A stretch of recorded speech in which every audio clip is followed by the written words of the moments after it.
یا بعضوں کو تو پیشاب کا مسئلہ ہو جاتا ہے. اب سردی ہے تو اس میں پیشاب کے عموماً مسائل بڑھ جاتے, تو پھر یہ جو امام صاحب جماعت کھڑی کر رہے ہیں نا ان کو بیچاروں کو پھر وہ بعض اوقات ایسا بھی ہوتا ہوگا کہ لوگوں کو پیشاب یا مطلب کہ وضو کے تعلق سے تکلیف ہوتی ہوگی اور وہ اس پہ کافی برداشت کرتے ہوں گے, یا چلو جماعت تو ہو جائے, نماز تو ہو جائے. تو میں چاہ رہا تھا کہ اس میں بھی جو شرعی مسئلہ ہے یہ بھی اگر آپ ناظرین تک بیان فرما دیں. آپ کو یاد ہوگا, تو مسکرا رہا تھا یاد کر کے, یہ شب برات کے موقع پر یا کسی موقع پر میرے انتظار میں کوئی 10-15 منٹ لیٹ ہوئی تھی جماعت. تو پھر میں نے لائیو اس کی گرفت کی تھی کہ یار یہ کیا لگا رکھا ہے, میرا انتظار کیا کرنا ضروری تھا, اتنی دیر سے انتظار کر رہے تھے, میں پہنچنے میں دیر ہو گئی. ٹھیک ہے, قصور جو بھی ہے کوتاہی میری تھی, میری وجہ سے ان بیچارے نمازیوں کو کس جرم کی سزا دی. کسی کے وضو کا مسئلہ, کسی کی گاڑی چھوٹے, کسی کی بس چھوٹے, ہزار. پھر الانتظار اشد من الموت, یہ بھی محاورہ ہے کہ انتظار موت سے سخت ہے. یہ آیت نہیں ہے, یہ محاورہ ہے عربی. تو یعنی انتظار کی زحمت جو ہے یہ بھی ایک زحمت تو ہوتی ہے, رات بھی ہو. اب کب جماعت کھڑی ہوگی, اب گھڑی دیکھ رہے ہیں, پیچھے مڑ کے لوگ دیکھ رہے ہوتے ہیں کہ کیا ہو رہا ہے کیا نہیں ہو رہا. پھر اس طرح اگر ہم کریں لیٹ تو پھر لوگ نماز اس مسجد میں آنے سے کتراتے ہیں کہ یار یہاں کوئی ٹھکانہ ہے نہیں, فلاں مسجد میں چلتے. تو احتیاط کرنی چاہیے. وقت ہو گیا, اب کوئی بھی کیسا بھی وی آئی پی شخص ہے وہ آنے والا ہے, وہ وی آئی پی اپنے گھر میں ہوئے گا, وہ اللہ کے گھر میں کہے گا وی آئی پی. ایک ہی صف میں کھڑے ہو گئے محمود و ایاز, نہ کوئی بندہ رہا نہ کوئی بندہ نواز. جس کو جہاں جگہ ملی وہ کھڑا ہو جائے. لیٹ آیا تو ٹھیک ہے, اپنی دکان میں لیٹ جائے نا تو پتا چلے گا, 2-4 گاہک چلے گئے تو پھر سر پہ ہاتھ رکھ کے روگا کہ وہ بڑا گاہک میرا چھوٹ گیا. اور مسجد میں اپنی مرضی سے ہم لوگ چلا رہے ہوتے ہیں, تو ایسا نہیں کرنا چاہیے. کسی کے انتظار میں, دوسرے کو انتظار کی آگ میں نہیں جھونکنا چاہیے. ٹائم ٹو ٹائم جماعت ہو جائے. صلو علی الحبیب صلی اللہ علی محمد. مولانا الیاس قادری صاحب سے سوال ہے, یہ جو پلاسٹک کی خالی بوتلیں ہوتی ہیں, زمزم لکھا ہوتا ہے, لوگ پھینک دیتے ہیں, باہر بھی پھینک دیتے ہیں, یہ کیا اس کو رکھنا ثواب میں شامل ہوتا ہے؟ آب زمزم لکھا ہوتا ہے برابر بوتلیں, تو ظاہر اس پہ کہ مقدس حروف لکھے ہوئے ان کا احترام ہے, تو اس کو پھینکنا نہیں چاہیے. ادب کی جگہ رکھنا چاہیے. استعمال کی چیزیں بوتلیں گھروں میں آب زمزم شریف کے علاوہ بھی کام تو آتی ہیں, استعمال کر لی جائے. وہ بھی لے لیتے ہوں گے اسکریپ والے بھی, پرانے سامان والے بھی ہمارے ہاں تو لے لیتے ہوں گے, لیکن ہر ملک میں ایسا نہیں ہوتا. تو پاکستان میں تو ایسا ہوتا ہے, ہندوستان میں بھی ہوتا ہوگا اور کئی ملکوں میں ہوتا ہوگا, تو بیچ دیا جائے اس کو اگر بکتی ہے تو. صلو علی الحبیب صلی اللہ علی محمد. قلیل روزی پہ دو قناعت, فضول گوئی سے دے دو نفرت, نبی رحمت شفیع امت. یا مرشدی یہ ارشاد فرمائیں کہ قلیل روزی کی دعا کرنے میں کیا حکمت ہے, کثیر کی بھی تو دعا کی جا سکتی تھی. فی زمانہ مہنگائی بہت زیادہ ہے, اور کثیر نہیں ہوگا تو دعوت اسلامی کے لیے ہم خرچ کیسے کریں گے, دیگر اپنے نظام کیسے چلائیں گے, اپنا لائف سٹینڈرڈ بھی تو مینٹین کرنا ہوتا ہے. تو آپ کے مدنی مذاکروں سے ایسا لگتا ہے کہ جیسے بندے کو بہت زیادہ مال کی جستجو ہونے ہی نہیں چاہیے, قدر کفایت پر اور ایک نارمل بیلنس لائف جو ہے وہ گزارے. تو اس حوالے سے کتنا دنیا داری کے لیے اور مال کی جستجو میں کتنا وقت دے, کتنا اپنی آخرت کے لیے جو ہے وہ وقت نکالے, بیلنسڈ لائف کیسے گزارے, اس کے حوالے سے کچھ مدنی پھول ارشاد فرما دیں. اور دوسرا یہ بھی ارشاد فرمائیں کہ اگر کسی کے پاس صرف اتنا ہے کہ وہ اپنا گھر کا نظام درست چلا رہا ہے, لیکن بہت زیادہ نیکی کے اور کار خیر کے کاموں میں خرچ نہیں کر سکتا, تو آیا کار خیر کے کاموں میں خرچ کرنے کے لیے مزید اس کو جستجو مال کی بڑھانی چاہیے, یا جتنے پہ ابھی اس کا گھر کا نظام چل رہا ہے تھوڑا بہت نفلی صدقات بھی حسب توفیق دے رہا ہے تو اسی پہ اکتفا اس کو کرنا چاہیے. جزاک اللہ خیرہ. قلیل روزی پہ دے قناعت, یہاں مراد یہ تھوڑی ہے کہ یا اللہ مجھے تھوڑا سا مال دے اور قناعت دے دے, میرے بچے فاقے کریں گے ان کو قناعت دے دے. یہ مراد کس نے لے لی یار؟ یعنی یہ کہ قلیل روزی, یعنی اگر مجھے زیادہ مال نہیں بھی دیتا یا اللہ, اگر میری قسمت میں زیادہ مال نہیں, ظاہر ہے کہ ہر ایک تو مالدار اور پارٹی اور سرمایہ دار تو ہوتا نہیں ہے نا, بہت سے بیچارے کم تنخواہوں میں گزارا کر رہے ہوتے ہیں. تو یا اللہ چاہے میری تنخواہ کم ہو تو مجھے پھر تو قناعت کی نعمت دے دے کہ جتنا دیا بس اس پر میں راضی رہوں، دوسرے کے مال پر میری نظر نہ رہے. یہ مراد آپ اس سے لیں. لیکن یہ مانگی تھوڑی روزی جاری ہے، یہ مراد نہیں ہے. میں تو کئی بار کہتا ہوں یا اللہ اتنا دے کہ ہم کسی کے محتاج نہ رہیں، کسی کے آگے ہاتھ نہ پھیلائیں. میں نے یہ کب کہا کہ یا اللہ ہمیں فاقہ مست کر دے، اتنا نہ دے کہ ہم پیٹ بھر کے کھانا کھا سکیں. یہ تو کبھی آپ نے نہیں سنا ہوگا مجھ سے. تو اللہ پاک جتنا دے، جو دے اس پر بندہ راضی رہے، شکوہ نہ کرے، گلہ نہ کرے. اب رہا یہ کہ اس لیے کمانا تاکہ وہ نیکی کے کاموں میں خرچ کرے، تو امام غزالی رحمۃ اللہ علیہ نے اس کی مذمت فرمائی ہے کہ یہ مطلب ثواب کمانے کے اور موقع بھی تو ہے نا. خالی مال خرچ کرنے سے ہی بندہ کیا کما سکتا ہے؟ مال مانگ کر اپنے آپ کو رزق میں کیوں مطلب ڈالتے ہو کہ مال آ گیا تو خرچ کرنے کا جذبہ سلامت رہے گا بھی یا نہیں؟ اس کی کیا مطلب گارنٹی؟ تمہارا یہ کہ یا اللہ مجھے دولت دے تاکہ میں مطلب خوب تیری راہ میں خرچ کروں. اس دعا کی مطلب اگر کوئی کرنا چاہے ممانعت نہیں ہے، لیکن ضروری نہیں ہے کہ خالی مطلب مال ہی ثواب کمانے کا ذریعہ ہو. اور ثواب کمانے کے بہت سارے ذریعے ہیں، وہ مطلب اپنائے. جیسے کہ حدیث پاک میں یہ مضامین موجود ہیں کہ ایک بندہ جو ہے اس کے پاس دراہم ہے، نوٹ ہے سمجھو، وہ نوٹ بانٹ رہا ہے. اور ایک بندہ ہے کہ اس نوٹ نہیں بانٹ رہا، وہ اللہ اللہ کر رہا ہے، ذکر اللہ کر رہا ہے. تو فضیلت اس کی زیادہ ہے کہ جو اللہ اللہ کر رہا ہے. نوٹ بانٹ کر آپ کتنا کما لو گے؟ اللہ اللہ کر کے اس سے زیادہ کما لو گے. حضرت سیدنا سلیمان علیہ نبینا علیہ الصلوۃ والسلام کو اللہ پاک نے ہوا پر بھی حکومت دی تھی، پرندوں پر، چرندوں پر، جنات پر. آپ کی حکومت تو بہت بڑی تھی. تو حضرت سلیمان علیہ السلام اپنی مختلف رعایا کے ساتھ وہ ہوا پر پرواز کرتے ہوئے وہ جلوس کے ساتھ گزرے. ایک نیک آدمی عبادت میں مشغول تھا، تو وہاں سے بھی گزرے. اس نے رشک کی نظر سے دیکھا، حسرت کا اظہار کیا. کچھ اس طرح کا واقعہ امام غزالی رحمۃ اللہ علیہ نے لکھا ہے. تو حضرت سلیمان علیہ السلام نے ارشاد فرمایا کہ سلیمان علیہ السلام کی ساری حکومت اور یہ جاؤ جلالی جو نا، یہ ایک طرف ہے اور اللہ پاک کا ذکر ایک طرف ہے. اللہ پاک کے ذکر کی اہمیت زیادہ ہے. اس طرح کا واقعہ ہے. تو یوں مطلب دنیاوی اشیاء جو ہے ان کی بہتات یا کثرت کا مطلب یہ نہیں کہ ہر چیز سے کوئی افضل بھی ہو. اس کی فضیلت تو دنیاوی دولت کی کوئی فضیلت نہیں ہے. دنیا کا کتنا ہی مال کو جمع کر لے، اگر 100% حلال ہے، نیت میں کوئی فطور، فساد، خرابی نہیں ہے، تب جا کر یہ مباح ہے. یعنی اس میں نہ ثواب ہے نہ گناہ ہے. یہ ذہن میں رکھے گا. ہاں اب اگر کوئی ثواب کے لیے یہ کما رہا ہے کہ مجھے اس لیے یا اللہ دے میرے ماں باپ بیچارے مطلب کہ تکلیف میں ان کی خدمت کروں، تو اس لیے اگر یہ مال کما رہا، یہ نیت اس کی ثواب کی ہے. بال بچوں کے لیے اس لیے کما رہا ہے کہ ان کی گزر بسر میرے ذمے ہے، میری زیر کفالت ہے. تو اے اللہ پاک تو میری مدد فرما تاکہ میں ان کی کفالت کر سکوں، ان کو پال پوس سکوں. تو اب اس لیے کمانا چاہتا ہے تو یہ نیت بھی ثواب کی ہے، تو اس میں ثواب ملے گا اس کو. تو یہ صورتیں بنتی ہیں ثواب کمانے کی. مطلقاً یہ کہنا کہ میں مطلب کماؤں تاکہ راہ خدا میں خرچ کروں، تو اس کی مطلب پذیرا ہی نہیں ہے کہ اور راہ خدا میں کام کرنے کے بہت سارے مواقع ہیں، ان کے ذریعے بندہ ثواب کمائے. دولت کے پیچھے نہ جائے کہ دولت نے کسی کا بھلا کیا نہیں ہے، نہ یہ کسی کا وفاق کرتی ہے.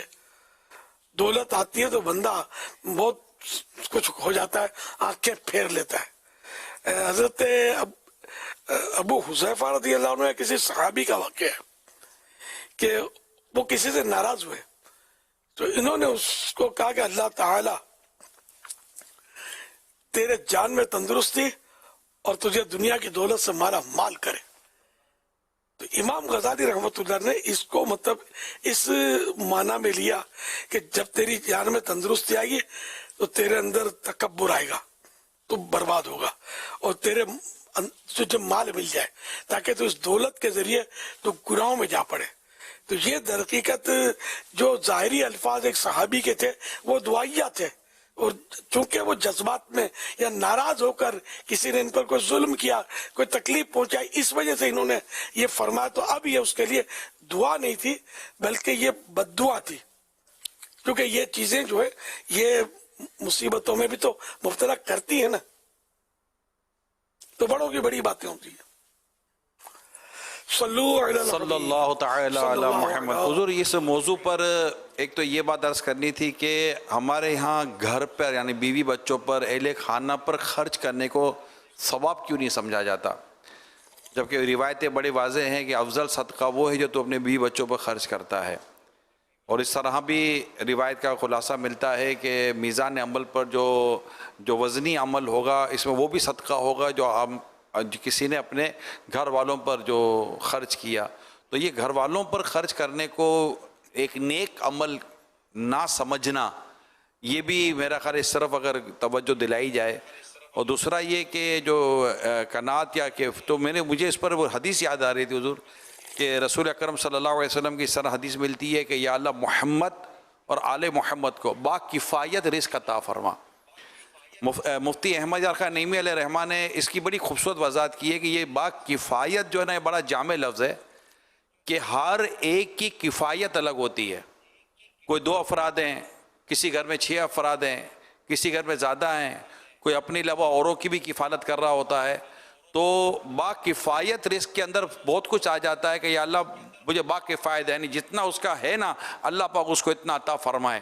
تو نبی پاک صلی اللہ علیہ وسلم اپنی اور اپنی آل کے لیے یہ دعا کی تھی یا اللہ محمد اور آل محمد کو با کفایت رزق عطا فرما صلی اللہ علیہ وآلہ وسلم. تو اس پہلو کو بھی میرا خیال سامنے رکھا جائے، پورا ہو جائے اتنا مطلب رزق دے، کسی کی محتاجی نہ رہے، ضرورت نہ رہے اور ہاتھ نہ پھیلانا پڑے. میرے آقا صلی اللہ علیہ وسلم اہل بیت کے لیے سال بھر کا راشن عطا فرما دیتے تھے، ایک سال کا عطا فرما دیتے تھے. تو انہیں کہ بندہ خود اگر کم روزی میں گزارا کرتا ہے یا فاقہ کر لیتا ہے یا بھوکا رہتا ہے تو اس کا مطلب یہ نہیں کہ اپنے ماتحت جتنے سب کو اس کام کے لیے مجبور کر دے. تو خود کرتا رہے، دوسروں کو مجبور نہ کرے، دوسروں کو اس کا مطلب جو بھی نظام ہے وہ چلنا چاہیے. اب کوئی اپنی مرضی سے کم کھاتا ہے، بھوکا رہتا ہے، وہ ایک الگ صورت ہے. اس لیے بال بچوں پر تو اپنا ہاتھ تھوڑا یوں فراخ رکھنا چاہیے، اتنا کھلا نہیں کہ وہ بگڑ جائے، نہ اتنا تنگ کہ وہ بدزن ہو جائے. وہ چند دنوں پہلے میں طلاق کے اسباب پڑھ رہا تھا، کیونکہ دنیا میں طلاق کی پرسنٹیج کافی زیادہ بڑھتی چلی جا رہی ہے. تو اس میں میرا پچھلے دنوں بیان بھی تھا. تو طلاق کے اسباب پڑھ رہا تھا تو اس میں چند اسباب لکھے تھے. ان میں ایک سبب یہ تھا کہ مرد کا گھر میں خرچ نہ کرنا یا خرچ کم دینا یا ہاتھ اس طرح مطلب کہ بلا ضرورت کھینچ لینا، یہ بھی گھر ٹوٹنے کا سبب بن رہا ہے. اور یہ ایک باقاعدہ ایک پورے مضامین موجود ہے اس پر کہ اگر اس طرح مطلب ہوتا ہے تو گھر چلتا نہیں ہے. تو اگر جس طرح آپ نے ماشاءاللہ بڑی معتدل بات ارشاد فرمائی کہ ایسا بھی نہ کرے کہ بگڑ جائیں اور ایسا بھی نہ کرے کہ بگڑے، مطلب یا نہ اس طرح بگڑا نہ گھر بگڑے، تو معتدل انداز بیلنس رکھے ماشاءاللہ. ابا کہاں چلے؟ مدینے سے یوں ہی نہیں میرے آقا کا روضہ مدینے میں.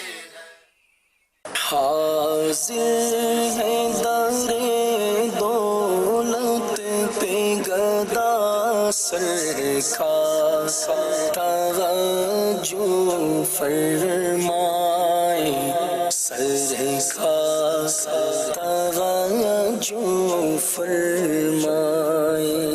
محتاج نظر ہے حال میرا سرکار، توجہ فرمائے. لوٹ کے اب چلے غلام لیجیے آخری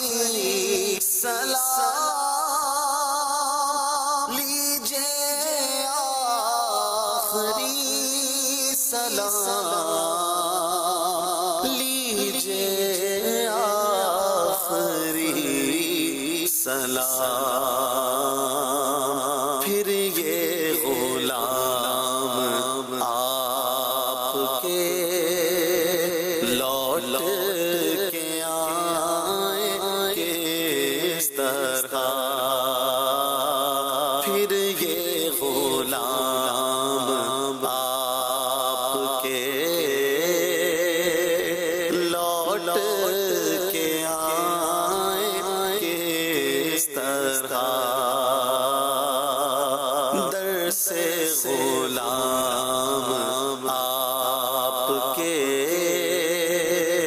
سر کو اٹھائیں کس طرح ایک میری لگی پوری امت ساری دنیا ساری خلقت تھکتی ہے راستہ رحمت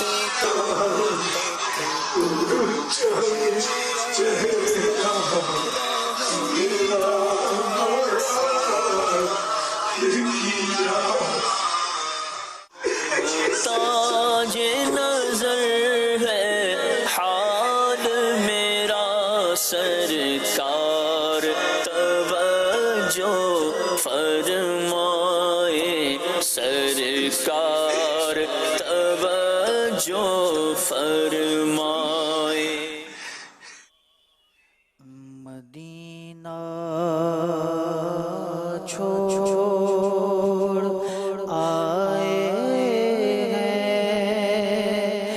مدینہ چھوڑ آئے ہیں مدینہ چھوڑ آئے ہیں مدینہ چھوڑ آئے ہیں مدینہ چھوڑ آئے ہیں مدینہ چھوڑ آئے ہیں خدا کا در خدا کا گھر چھوٹا نبی کا ستانا بھی خدا کا در چھوٹا نبی کا ستانا بھی خدا کا در چھوٹا نبی کا ستانا بھی لگا ہے تو رغم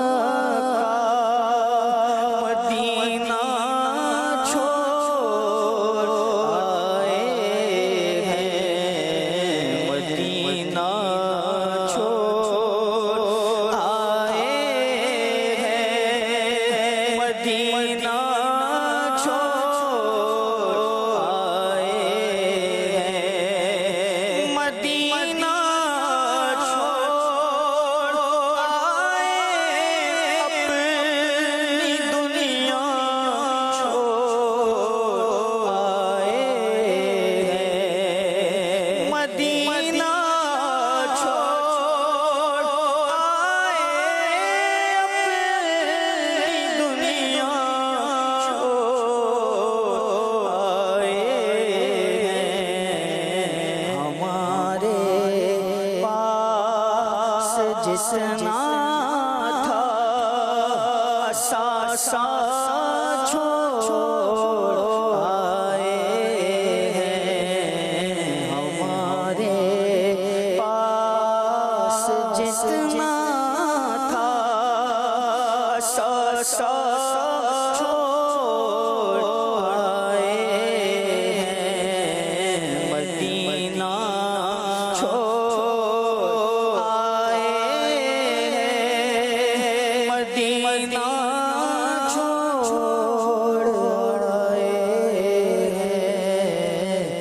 مدینہ چھوڑ آئے، مدینہ چھوڑ آئے، حسرت بھرے دلوں سے ہم آئے ہیں لوٹ کر، حسرت بھرے دلوں سے ہم آئے لوٹ کر،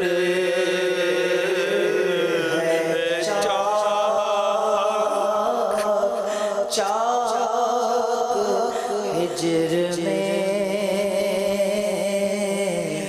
یہ سینہ جگر ہے، چاک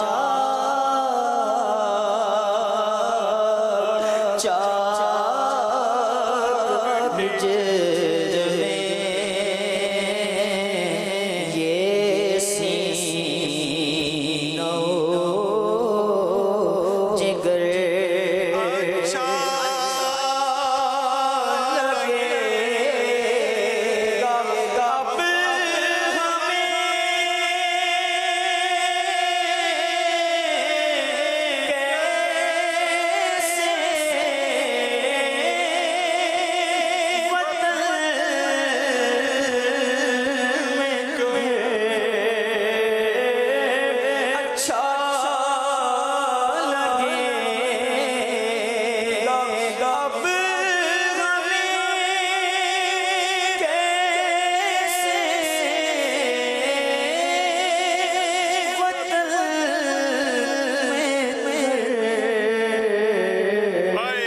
افسوس چھوڑ آئے،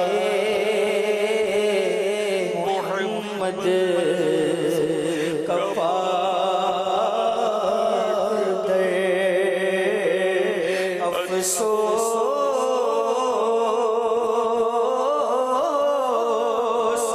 چھوڑ آئے، محمد کا پاک در، وہ سبز گنبد اور مینار چھٹ